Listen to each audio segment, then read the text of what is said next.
Тэнгэр телевиз оны сүүлийн өдрийг үндэснээр эргэцүүлэх өдөр хэмээн тодорхойллоо. Шинэ жилийн баярын ширээг засах өртөг 5 жилийн өмнөхөөс 86% өсжээ. Улсын хурлын чуулганаар төрийн өмчт компаниудыг хөгжлөх үндсэн чиглэлийг хэлэлцлээ.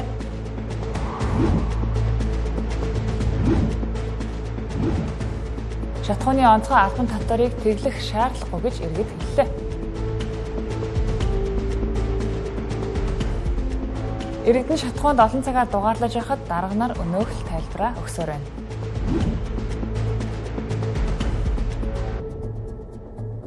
Оройн төрийн үзэгчдээ Тэнгэр телевиз сая дурдсан болон бусад мэдээг 7 мэдээллийн хөтөлбөрөөр хүргэх гэж байна. Анхаарлаа хандуулна.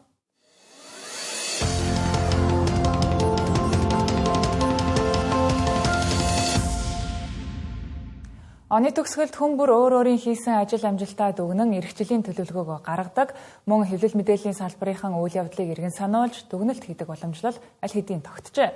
Тэнгэр телевиз оны сүүлийн өдрийг үндэснээр эргэцүүлэх өдөр хэмээн тодорхойлж, улсын болон ард түмний бүтэн жилийн амьсгаа, алхам, алдаа оноог эргэцүүлэх талбарыг гарган Тэнгэр форум 2025-ыг зохион байгууллаа.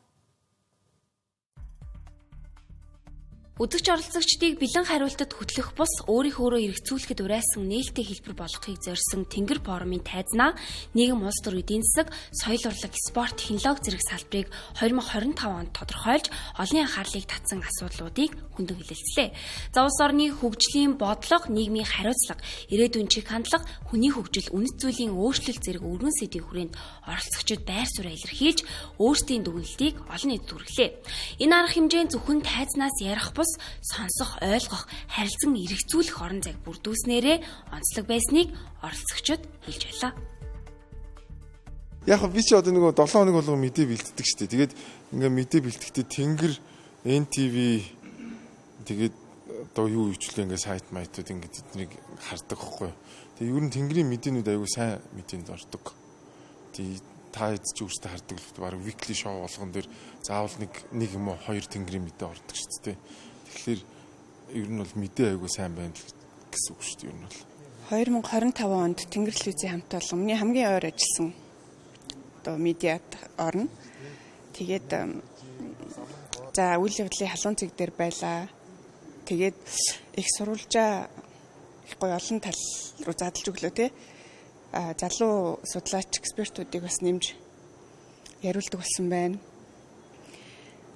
За тэгэхээр ер нь яг бодлого, улс төр бодлогын сэдвүүд дээрээ бол ер нь нэгт байсан гэж харж байна.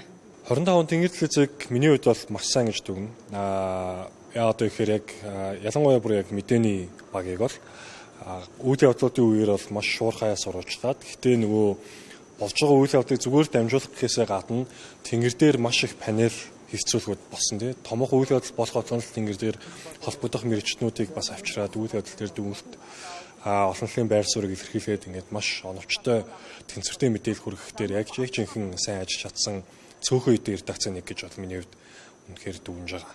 Танай олон улсын мэдээг айгүй тогтож үздэг. Тийм айгүй тийм шуурхаа явуулдаг. За тэг ялангуяа тэр сонгуулийн үе одоо энэ жил хийгээгүй ч гэсэн сонгуулийн үеийн тэр мэтгэлцээний гэж чухал байсан. Ер нь бол ингээд нийгмийн тийм инфлюенсер ч юм уу ямар нэгэн нөлөөлөгчтэй хүмүүс ч юм уу сэхэднүүдийн талаар сэхэднүүдийг юм нэлээд мэтгэлцээнд урьж оролцуулж мэтгэлцээний соёлыг өөрөөр хэлбэл айгүй өрн үсээр гаргаж яхаараа энэ л айгүй чухал байт юм бэл. Тэнгэр телевизийг үгээр л айгүй сайн мэднэ дээ. Тэнгэр форумаар нийгэм улс төр эдийн засаг, соёл урлаг, спорт, технологийн салбарыг донслогсон хамгийн нөлөөтэй эрхмүүд чухал сэдвүүдийг оны сүүлд хэлэлцсэн юм. За энэ хэлэлцүүлэгт 8 настай Балчраас 80 настай Буурал, улс төрийн томчуудаас ард олны төлөөлөлгээд нийгмийг бүрэлдүүлэгч эдис болсон эрхмүүд дуу хоолой өргөлөө. За хэдийгээр шийдвэр гаргагчид ард олон нэгдэн нийлж ярилцдагч эргэцүүлэн дүгнэх, эргэцүүлэн хэлэлцэх шаардлага бидэнд бий гэдгийг Тэнгэр форум нотлон харууллаа. За хэвлэл мэдээллийн хэрэгсэл нь үндэсний үзэл санааны түүжээлэгч болохын хувьд бид хаана байна, бид хаашаа алах вэ гэх асуултуудад форумоор дамжуулан хариулахыг хичээлээ. Үзэгч та оны төгсгөлд Тэнгэр телевиз дээр суугаад тааруулж хамтдаа үндэснээрээ эргэцүүлье. Шинэ жилийн баярын ширээг засах өртөг 5 жилийн өмнөхөөс 86%-аар өсжээ. Товчхондоо 2020 онд баярын ширээгээ чимж байсан 15 нэр төрлийн хүнсний бүтээгдэхүүнийг 5 жилийн дараа 2 дахин өндөр өнөөр авч байна. Учир нь таны гар дээр авч байгаа цалин хэрэглээний үнийн индексийг давж гарч чадахгүй байна. Мөн бараа бүтээгдэхүүн болон цалингийн өсөлтийг худалдан авах чадвартай харьцуулахад төдийлөн өөрчлөлт ажиглагдсангүй. Энэ талаарх дэлгэрэнгүй мэдээллийг дата доронгаар цэндмэ хүргэнэ. За бид 2020 оноос хойш аль бүрийн ер нь баярын ширээг чимдэг бүтээгдэхүүний үн яг хэдэн хувиар нэмэгдсэнийг тооцож үзсэн байгаа. За ерөнхийдөө аль бүрийн ширээн дээр байдаг нийтлэг 15 нэр төрлийн бүтээгдэхүүн буюу за хэд тансаг биш аль бүрийн ширээн дээр байдаг энгийн бүтээгдэхүүнүүдийг сонгож аваад үнийг нь тооцож гаргасан байна. За эдгээр 15 бүтээгдэхүүний нийлбэр дүнгийн тооцоод харах юм бол өнгөрсөн 5 жилийн хугацаанд баярын ширээн дээр байдаг ерөнхийдөө 15 эдгээр хүнсний нэр төрлийн бүтээгдэхүүний үн дунджаар 86%-аар өссөн гэдэг үзүүлэлт гарч ирсэн. За өөрөөр хэлэх юм бол бараг 2 дахин нэмэгдсэн гэж хэлж болохоор байгаа юм.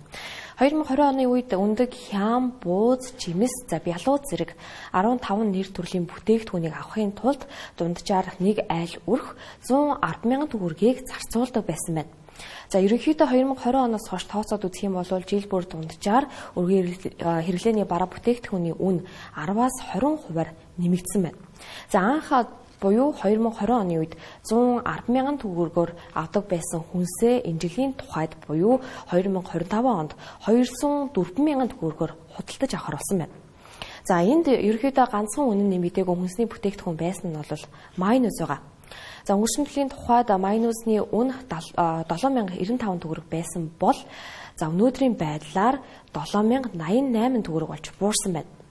За харин шинэ жилийн гол нэр төрлийн бүтээгдэхүүн болох бялууны үн дунджаар 17.5%-аар нэг жилийн хугацаанд нэмэгдсэн байна. За ерөнхийдөө баярын ширээний өргөн хэрэглээний бүтээгдэхүүний үн иймэрхүү байдлаар өссөн нь бол та бүхэнд харагдаж байгаа. За энэхүү үнийн өсөлтийг цалингийн өсөлт давж чадсан уу гэдгийг бас анхаарах нь зүйтэй. За бид 2020-оос 25 оны хоорондох дундаж цалингийн өсөлтийг бас гаргаж тооцож үзсэн. За эндээс харах юм бол монголчуудын дундаж цалин 2020 онд 1.3 сая төгрөг байсан бол за үүнээс 3 жилийн дараа буюу 2023 оны байдлаар 33.6%-аар өсөж 2 сая төгрөгт хүрсэн байна. Харин өнөөдрийн байдлаар буюу 2025 оны хувьд дундаж цалин 2.7 сая төгрөгт хүрсэн байна. За ингээд 5 жилийн доторх өсөлт нь 107%-тай гарч ирсэн байна. Ерөнхийдөө эндээс харах юм бол бидний цалин за тоон дүнгээрээ энэ 5 жилийн хугацаанд 2 дахин өссөн. За цалин өссөн гэхдээ тэр өсөлт нь яг бодитоор амьдралд мэдрэгдэж байна уу гэдгийг бас асуух нь зүйтэй. За худалдан авах чадвар буюу бодит цалинг тооцохын тулд цалин болон бараа бүтээгдэхүүний үн бидэнд хэрэгтэй байсан. За бид бас үнийг нь тооцож гаргаж ирсэн байгаа. За яг энд харагдаж байгаачлан цэнхэр шуумаар цалингийн өсөлтийг за улбар шар шуумаар бараа бүтээгдэхүүний үнийн өсөлтийг бичиж харуулсан байна. За энэ хоёр үзүүлэлтээс бодит цалин буюу таны цалингаараа худалдан авч чадах бүтээгдэхүүний хэмжээ бол эндээс гарч ирнэ. За үүнээс харах юм бол 2025 оноос 2023 оны хооронд буюу энэ 8 жилийн хугацаанд дундаж цалингийн хэмжээ 150%-аар нэмэгдсэн ч худалдан авах чадварыг илтгэх бодит цалин нь ердөө 44%-аар л нэмэгдсэн байгаа юм. За ерөнхийдөө бодит цалин бодит худалдан авах чадрын үзүүлэлт 2021 оноос эхлэн буурсан үзүүлэлттэй байгаа нь эндээс харж болохоор байна. Өөрөөр хэлэх юм бол бодит цалингийн индекс болон хэрэглээний үнийн индекс нь нэг шугамд байгаа тохиолдолд бидний цалин хэрэглээний зардалтаа хүрч байна гэдгийг илтгэдэг. За гэхдээ сүүлийн 4 жилээс эхлэн хэрэглээний үнийн индекс нь бодит цалингийн индексээс өссөн үзүүлэлтэд явж ирснийг бол бас эндээс харж байна. За нэг үгээр хэлэх юм бол бидний цалингаараа авч чадах зүйлс улам бүр багассаар байгааг эдгээр тоон үзүүлэлтүүд илтгэж байна. За иргэдийн цалин жилийн жилд тоон дүнгээр нэмэгдээд байгаа харагдавч за хэрэглээний бараа бүтээгдэхүүний үнэ нь цалингийн өсөлтөөс илүү ихээр нэмэгдэж байна. За өөрөөр хэлэх юм бол монголчуудын худалдан авах чадвар жил ирэх тусам буурч байгаа нэг гол шалтгаан болж байна. Шинэ жилийн ширээний бүтээгдэхүүнүүдийн нэр төрөл, тоог хэмжээ өөрчлөгдөхгүй байгаа нь ч үүнээс харагдаж байгаа. За түүнд гаргаж байгаа зардал нь өсөөр байгаа гэдг нь хамгийн гол шалтгаануудын нэг болсоор байгаа юм а. Төсвийн ерөнхийлөн захирагч дундаас Монгол Улсын 2026 оны төсвийн дийлэнхийг базах 2 сайд бий. Нэг нь сангийн сайд Жавхлан, нөгөө нь гэр бүл хөдөлмөр нийгмийн хамгааллын сайд Бакир. За тэдний захиран зарцуулах мөнгөний хэмжээ 9 их найдыг гишүүргэн, үүний араас эрүүл мэндийн сайд Чин бүрэн бичигдэж байна. Эдгээр сайд нарын эх жилийн төсөв бүгд танагдсан. Гэхдээ танагдах гэхээс илүү төсөв нь 2 дахин зузаарсан цөөн хэдэн сайд дарга нар байна. Тухайлбал олон нийтийн бухимдлыг өөрч яваа, аж үйлдвэр, Эрдэс баялагын сайд Дандан нэмийн эрх жил зарцуулах мөнгөн дүн 48%-аар нэмэгдэжээ. Төсвийн өрөнгийг өөрийн эрх мэдлийн хүрээнд гарын үсэг зурж зарцуулах эрхтэй 32 сайд дарга нар бий. Энэ дундаас 19-ийнх нь төсөвт зарцуулах хэмжээ буурсан. Харин үлдсэн 13-ийнх нь буюу энэ харагдаж байгаа дараах хүмүүсийн захиран зарцуулах төсвийн хэмжээ нэмэгдэжээ. За нэмэгдэхдээ 2 дахин дансан зузаарсан сайд дарга нарч энэ дунд байна. Ямдан дундаас 9 сайдын захиран зарцуулах төсөв ерөнхийдөө нэмэгдсэн.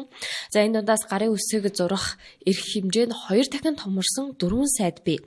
Тухайлх юм бол боловсролын сайдын гарын үсэг зурах мөнгөний хэмжээ 700 тэрбумаар, эрүүл мэндийн сайдын хэл гэхэд 200 гаруй тэрбум төгрөгөөр өссөн байна. За энэ мэдээж багш эмчнэрийн цалин 2026 оноос нэмэгдэхээр болсонтой холбоотой.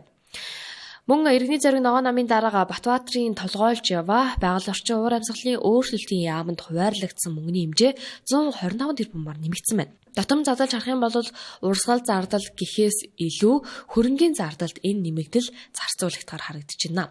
За учир нь эх жил манай улсад копи уулзалт зохион байгуулагдах учир байр орон сууцны асуудал яригдах болсонтой холбоотой юм а.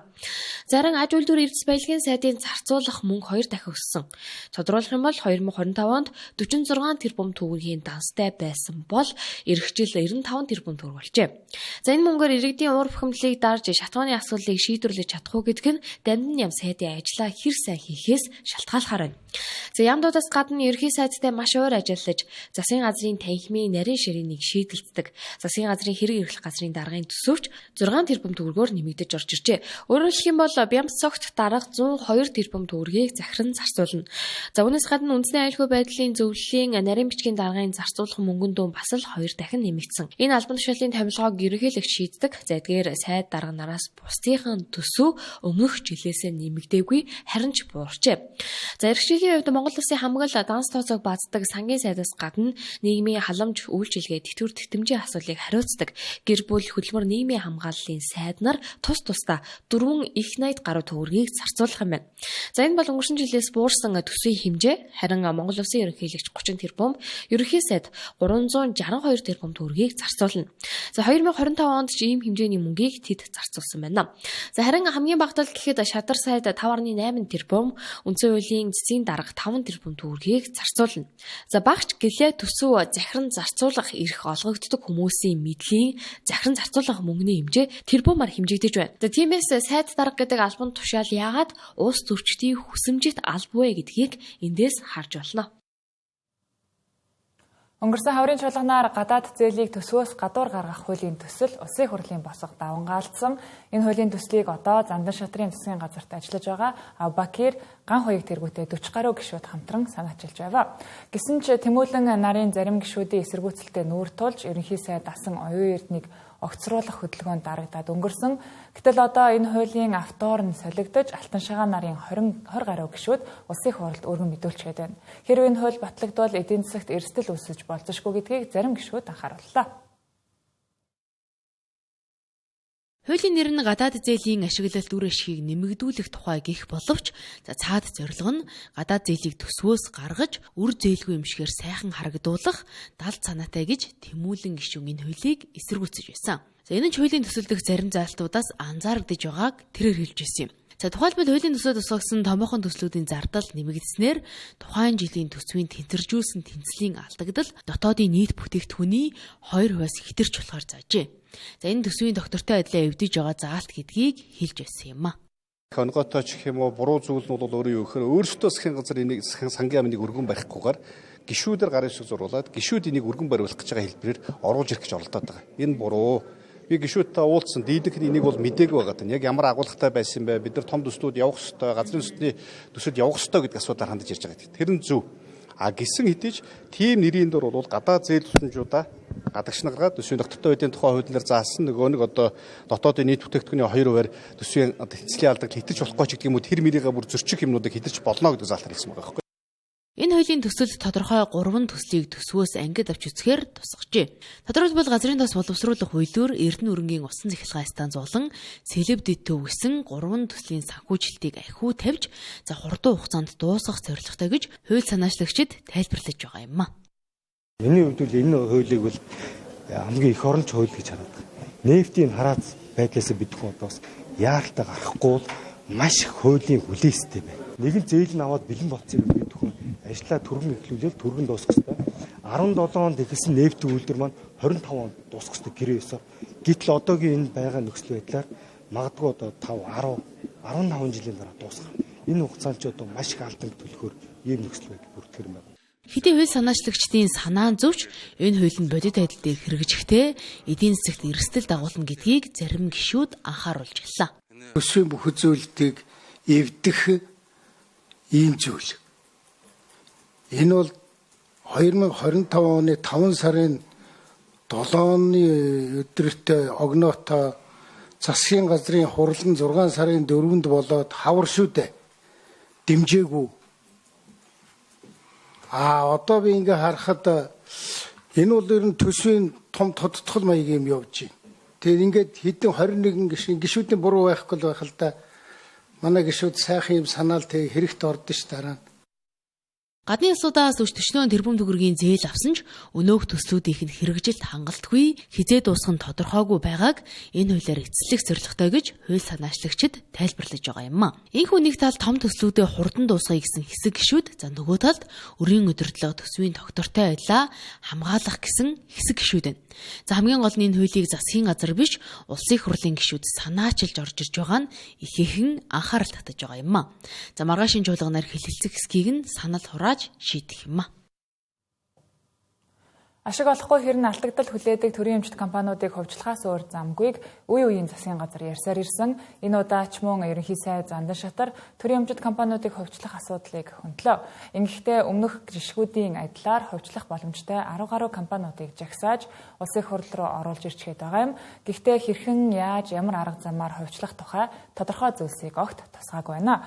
Хуулийн төслийн хувьд ч үндсэн чиглэл гэх нэрийн дор ерөнхий агуулгатай зүйлс бичигдсэн байгаа гишүүд шүүмжлээ. Засгийн газраас хувьчлагаар нэрлсэн 18 компани.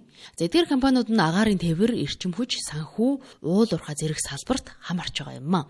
Энэ дотроос эрчим хүчний салбарын компаниудыг хувьчлах нь зөв алхам эсэхтэр олон гишүүд эргэлзэж байлаа. Учир нь эрчим хүчний үнийг чөлөөлөхөөс нааш хувьчлал хийн гэдэг худлаа гэж зарим гишүүд үзэж байгаа юм. Түүнчлэн аймагуудын станцуудыг хувьчилснаар олон бэрхшээлүүд орон нутагт үүссэн тухайч ярьлаа. Булган 12 дээр би төдийлөн амжилттай ажиллаж чадахгүй байна л гэж үзэж байгаа. Одоо шинээр баригдсан барилгуудыг дулаанаар хангадаггүй л гэж байна. Аймгийн удирдлагууд тэр нэг хувийн компаниг одоо царай алдаал дулаанаар хангацаач гэл ингээл явж байгаа л да. Тэгэхээр ийм асуудал дахиж гарахгүй байхын тулд бид нар энэ дулааны станцыг ялангуяа аймагуудын дулааны станцыг хувьчлах асуудал дээр маш болгоомжтой хандах хэрэгтэй. Эрчим хүчний салбарын үнэн хатуу барьчихсан алдагдaltaа аль эсвэл өвдөг ашиг нь менежмент хийх боломжгүй байдаг. Тэгээ сайхан хувьчлалаа гэдэг.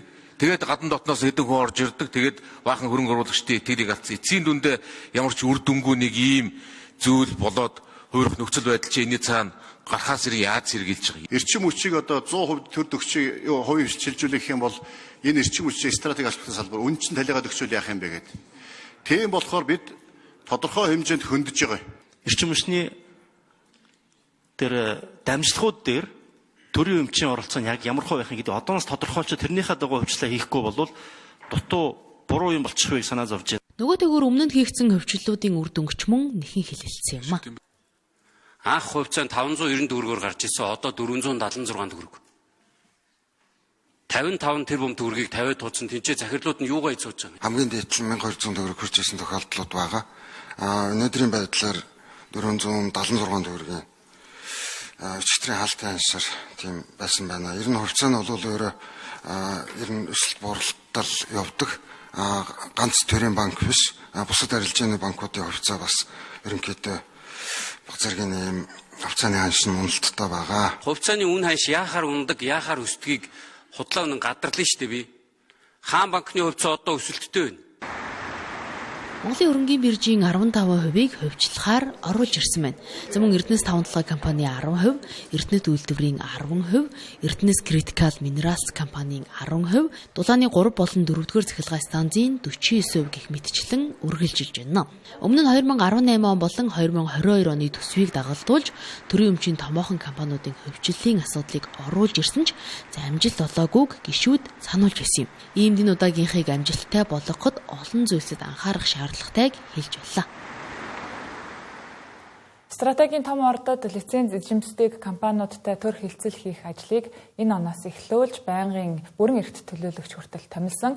Ингэхдээ тухайн компани 34-өөс 51%-ийг төр авах уу, аль эсвэл ашигт малтмалын нөөц ашигласны төлбөрөөр орлуулах уу, үгүй бол бүтээгдэхүүн хуваах гэрээ байгуулах уу гэдэг нь хилцээр явцад тодорхой болно гэж байсан юм а.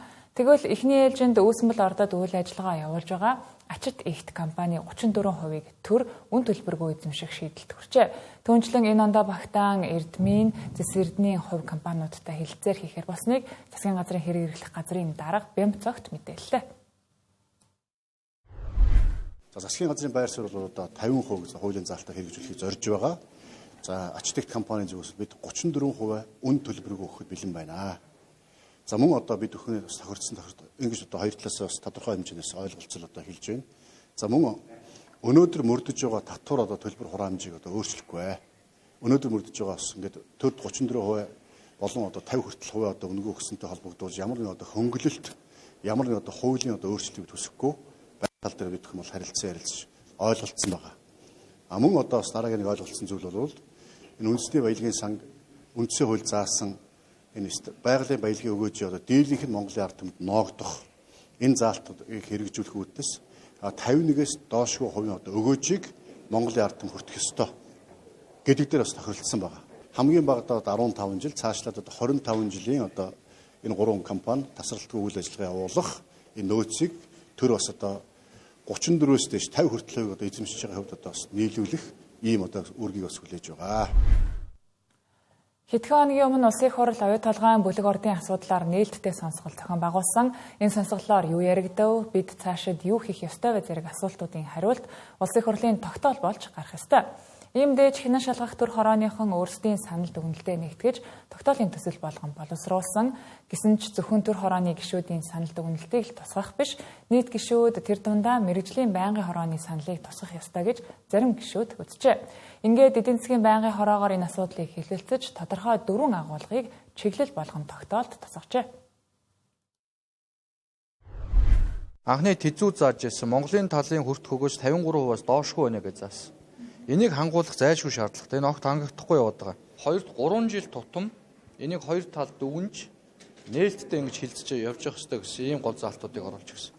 За хоёрт өнөөдөр Монголын талын өгөөж нөгөө 50-аас дээш өвдө хүрэхгүй байгаа гол шалтгаан бол хувьнуулалтын гэрээгээр тодорхой зардал, хүүгийн зардал, менежментийн зардал, тодорхой зардлуудыг тогтворжуулсан асуудал байж байгаа. Энэ дээр тухайлбал зээлийн хүүгийн зардлыг бид нар бол их ярьсан. Зээлийн хүүгийн зардлыг бол зах зээлийн жишгт нийцүүлээд бууруул гэдэг чиглэлийг маш тодорхой зааж өгсөн.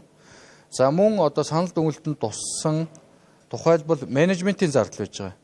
Ер нь бол аливаа байгууллага бизнесийг төслийг амжилттай сайн авч явлаа гэдэг удирдлагын багт нь үр ашгаас нь хувь зардал урамшуул олгодог шүү дээ. Гэтэл оюутлогын төсөл яг эсэргээрээ хаанч байхгүй хинч ойлгохоргүй жишг байдаг. Зардлаа өсгөөл явах юм бол менежментийн зардал удирдлагын баг нь өндөр урамшуул аваад идэг. Энийгээ бол болж өөрчлөө. Энийгээ бууруулаа гэсэн хоёр дахь залт байж байгаа. Гуравт нь хувьнуулалтын гэрээн дээр тодорхой зардлуудыг тогтворжуулсан. Яг гурав дахь гол заалт бол оюутлогын нийт экспортын борлуулалтын орлого бүрэн Монголын төв банк болон арилжааны банкудаар дамжиж явж байгаа ийм шаардлагатай гэсэн заалтыг бид нар оруулж өгсөн.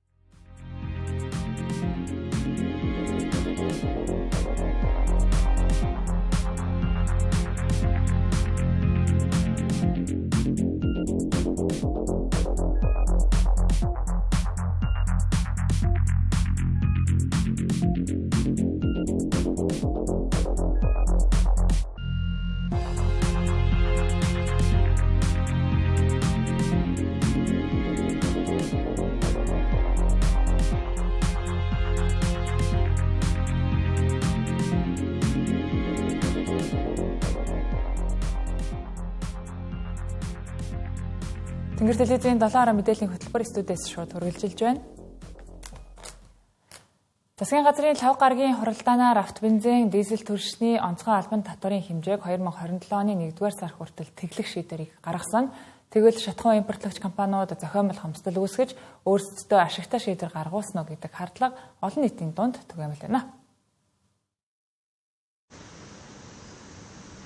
Салбарын яамных нь ард иргэдийн дийлэн хэрэгэлдэг АИ-92 автобензиний үнийг тогтвортой байлгах зорилгоор 2022 оноос эхлэлтэй автобензин, дизель түлшний онцгой албан татварыг тэглэх шийдвэрийг ийхүү нэг жилээр сунгасан юм а гэж тайлбарлав.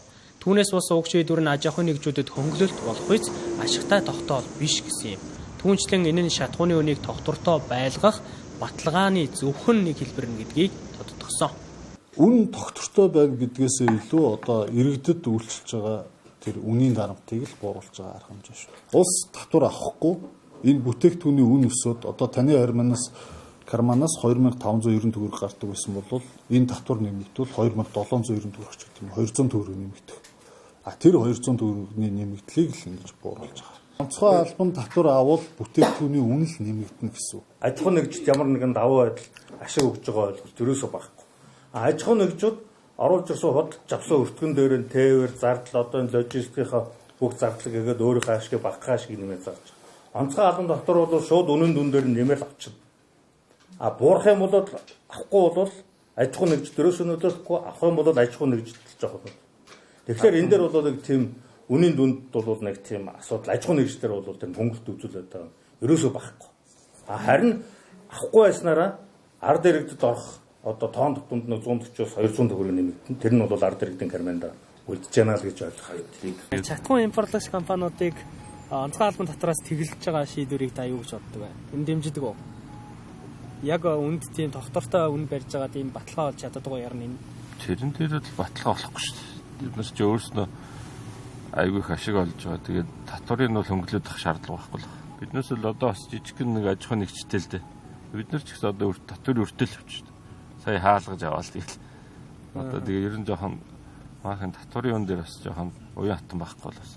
Шууд хаачдаг энэ шууд дансыг хаачдаг тэр ч болохгүй шүү дээ. Сая нэг хэсэг бас тэгсэн шүү дээ. Тэдэх дэмжихгүй л биш үү? Ер нь дэмэдээ уулын зах зээлд тэрчгэн зүгээр л орчмаар юм биш үү? Тэгвэл өрсөлдөөний зарчмаар тэгээ ховордохчгүй тэгээд явуулж зүгээр авах гэж боддог шээ. Онцгой албан татварыг тэгэлсэн ч аж ахуйн нэгжүүд илүү өндөр орлого олно гэсэн ойлголт байхгүй гэдгийг тус яамныхан онцолсон. Түүнчлэн онцгой албан татвар авбал бүтээгдэхүүний үн нэмэгдэнэ гэдгийг ч мөн тодтогсон юм а. Сүүлийн өдрүүдэд энгийн АИ-92 автобензиний олдоц ховордож харин үүнээс 470 төгрөгөөр үнэтэй Евро 5 стандартын АИ-92 автобензиний түгээлт эрс нэмэгдсэн. Энэ тухайд салбарын яамныхан үйлдвэрийн ачилт ээлжилдэг ойрын 3-4 хоногт Евро 5 стандартынх төлхөө орж ирснээр үүдэн төр хугацаанд ийм зөрүү үүссэн. За цаашид энгийн АИ-92-ыг хэвийн хэмжээнд оруулж ирнэ гэж тайлбарллаа. Энгийн АИ-92 автобензинийг зөвхөн Оросын холбооны улсын Ангарскийн үйлдвэрт боловсруулж Кыргызстан, Монгол хоёрт л импортлж байна. Хэрвээ манай улс Евро 5 стандартын автобензинийг төлхөө хэрэглэвэл агаарын бохирдлыг бууруулах ач холбогдолтой болохыг салбарын яамных нь хэллээ. Нөгөө үйлдвэрийн ачлалт маань ингэж ээлжилж явдаг учраас яг өнөө сүүлийн 3-4 хоногт бол энэ бүтээгдэхүүн төлхөө орж ирсэн байна. Цаашдаа бол энгийн авдаг хэмжээгээр аваад нийлүүлэгдэл явна. Энэ бол зүгээр өнөө маргааш л асуудал. 2028 оны эхний үйлрэлд одоо газрын тус боловсруулах үйлдвэр ашиглалтанд орно төлөвлөж байгаа. За үүнтэй холбоотой үйлдвэрийн бүтээгдэхүүн маань дандаа Евро 5 стандартын бүтээгдэхүүн гарна. За үүнээс хойш ерөнхийдөө хэрэглэнэ. Үйлдвэрлэлийн бүхрийг багасгах дахиад нэг дамжуулах хийдэг учраас энгийн одоо 92-аас 92 энгийн ангиллын бүтээгдэхүүнээс арай бас өртөг нэмэгддэг байх юм. Тэгэхээр энэ экологийн ангилал нь яагаад энэ дэлхийн улс орнууд одоо 15 оноос за зарим улсууд тэрнээс өмнө 2006 оноос Европ улсууд энэ хүний эрүүл мэндэд хүрээлэн буй орчинд ялгарч байгаа тэр хөхрлөгийг багасгах гэж байна. Агаарын бохирдлыг буулгах чухал. Яг хоо тэгэл еврогороо шилжил гэж хэлвэл бөөндөө шилжчихвэл. Олон нийтэд дагаал явна шүү дээ. Яг нөгөө 92 ч юм бол айгүй чанар муутай шүү дээ ер нь. Одоо тэгээд хувийн сонголт хэмжээнд тэгэл хямдханч байдаг, үнэтэйч байдаг байвал тэгэл зүгээр хэлбэрээ тийм айлаад сонголттой. Ер нь машина бодвол тэрэн дээр шүү дээ. 92 нэртэй муу бензин хийж нас айгу чанартай юм ягээ бол машинд ч зүгээр ахлах шатал батал. Машины дангинд ч зүгээр юм бол. Тэгвэл дэлхийд даяар Евро 5, Евро 6 стандартыг түлхүү хэрэглэж байгаа. Тиймээс манай улсын хувьд ч гэсэн аажмаар Евро 5 стандарт руу шилжихийг салбарын яамных нь хэллээ. Улмаар 2028 оны эхний удирдлага гэхэд дотоодын газрын тос боловсруулах үйлдвэр ашиглалтанд орно. Энэ үеэс эхэлж Евро 5 стандартын бүтээгдэхүүнийг нийтээрээ хэрэглэнэ гэсэн юм а. Учир нь уг үйлдвэрт зөвхөн Евро 5 стандартын бүтээгдэхүүн үйлдвэрлэх юм. Хөвсгөл Завхан аймагуд бол Монгол улсын аялал жуулчлалын гол бүс нутгуудын нэг. Энэ хоёр аймгийн төв засмал замаар холбогдно гэдэг нь аялал жуулчлал эдийн засгийн олон үр өгөөжийг бий болгоно. Мөрөн улаастай чиглэлийн автозамын төсөл нийт 25 жил үргэлжлэхээр төлөвлөгдсөн байна. Өөрөөр хэлбэл эхний 25 жилийн хугацаанд хувийн хөвшил автозам ашигласны төлбөрөөс ашиг гаргаж ажиллах бол 25 жилийн дараа төрд бүрэн шилжүүлнэ гэлээ. Харин тус замыг бүрэн ашиглалтанд оруулахад 3 жил шаардлагатай гэж албаныхан мэдээлээ. Гэсэн ч иргэдийн дунд Дархан Улаанбаатарын чиглэлийн автозам шиг хэдэн жилээр сунжрахвэ гэх айдас байсаар байна. Харин төр хувийн хөвшлийн түншлэлийн төвөөс хувийн хөвшил оролцож байгаа учраас хугацаа хэтрэх, төлөвлөгдсөн төсвөөс хэтрэх боломж байхгүй гэж хэллээ.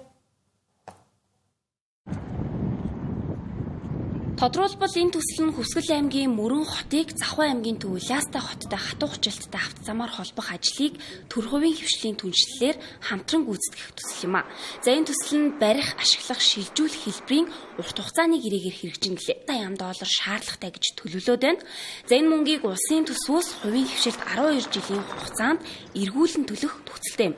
Ингэснээр улсын төсөвт ачаалал үүсгэхгүй гэж албаныхан үзэж байна.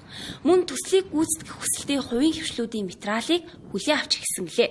За өнөөдрийн байдлаар дотоодын 3 байгууллага материалаа хариулжээ. Зам маань бол Хөвсгөл аймгийн Мөрөн, Түнэл, Бүрэн тогтох, Цагаан авал, Цэцэрлэг гэсэн 5 сумын 9 багийн нутаг дэвсгэрээр дамжихаар байгаа. За 2 дугаар үе шат нь бол Хөвсгөл аймгийн Цэцэрлэг сум, Завхан аймгийн Тосон Цэнгэл, Тэлмэн гэсэн 3 сумын 3 багийн нутаг дэвсгэрээр дайрч өнгөрөхөөр байгаа. За энэ түншлийн бүрэн шинжилгээний дүгнэлтээр бол энэхүү төслийг бол нийтдээ 25 жилийн хугацаанд замын нийт төслийн хэрэгжих хугацаа бол түншлийн гэрээний хугацаа бол 25 жил байна.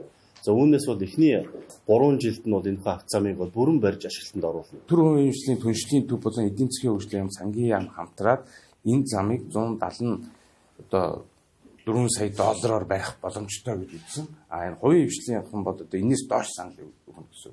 Энэс дээш санал бол өгж болохгүй. Тэгэхээр бас үнийн дүнгээр баг санал тавьсан нь бол даваа оноо авахулна. Тэгээд төр хувийн хвшлийн түншлийн хуулийн бас нэг онцлог нь энэ зардал бол ерөөсөө огт өсөхгүй.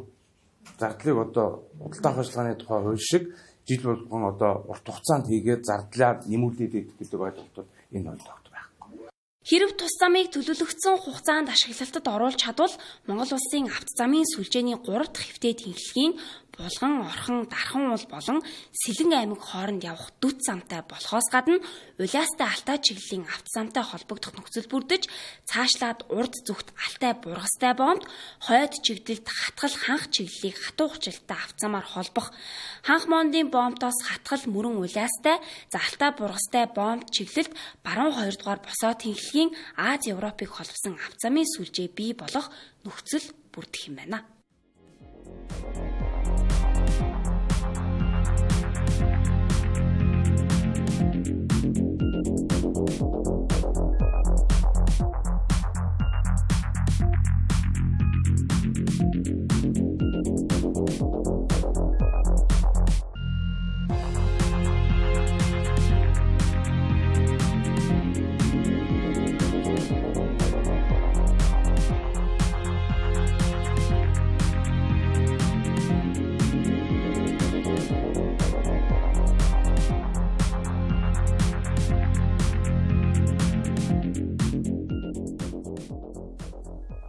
Тэнгэр телевизтэй хамтаагаад баярлалаа үзэгчдээ 7 мэдээллийн хөтөлбөр хүргэлжилж байна.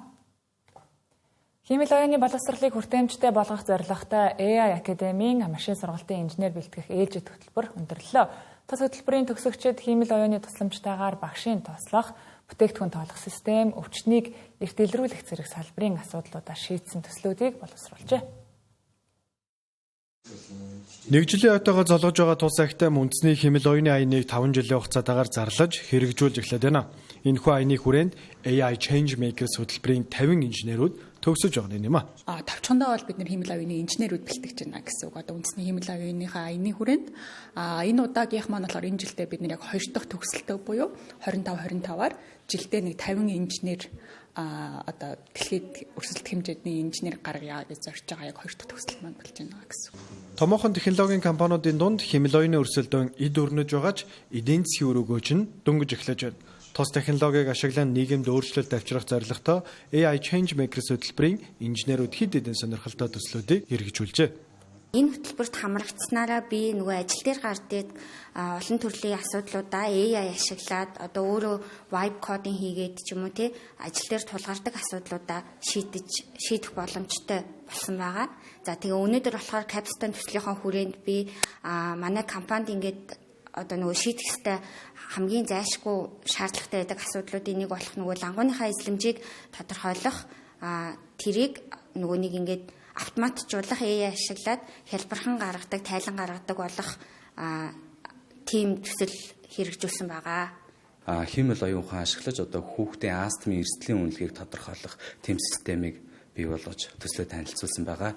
За үүний одоо гол давуу тал нь юу вэ гэхээр Монгол улсад бол одоо агаарын бохирдол, тэгэнгүүтээ хөрсний бохирдол, за тэгэнгүүтээ хүнсний одоо энэ хашил төрүүлэгч бодисууд бол маш их болсонтой холбоотойгоор энэ нийгэмд одоо энэ астм гэдэг өвчин хүүхдэд одоо маш их тулгамдсан асуудал болоод байна. Үүнийг одоо ямар асуудлууд нь байгаад байгаа боловч шийдэл өртөө харагдахгүй байгаа учраас энийг хэмэл оюун ухаан ашиглаж хэрхэн хялбар шийдэж болох вэ гэдэг төслөө одоо өөрийнхөө хөлбөрт хамрагдаад сурсан хичээлийнхаа дагуу одоо төслөө боловсруулж танилцуулсан. Олон хүн хэмэл оюуныг зураг бүтээх ChatGPT-гээс асуулт асуух зэргээр ойлгодог. Гэвч уг технологиг салбар бүрийн үйл ажиллагааг илүү үр бүтээмжтэй болгох, шийдэхэд бэрх асуудлуудын зангилааг олоход ашиглах учиртай. Дэлхийн эдийн засгийн форумын тооцоолсноор хэмэл оюуны технологи ойрын жилүүдэд 85 сая ажлын байрыг эрс өөрчлөх боловч 97 саяыг нь шинээр бий болгоно гэжээ.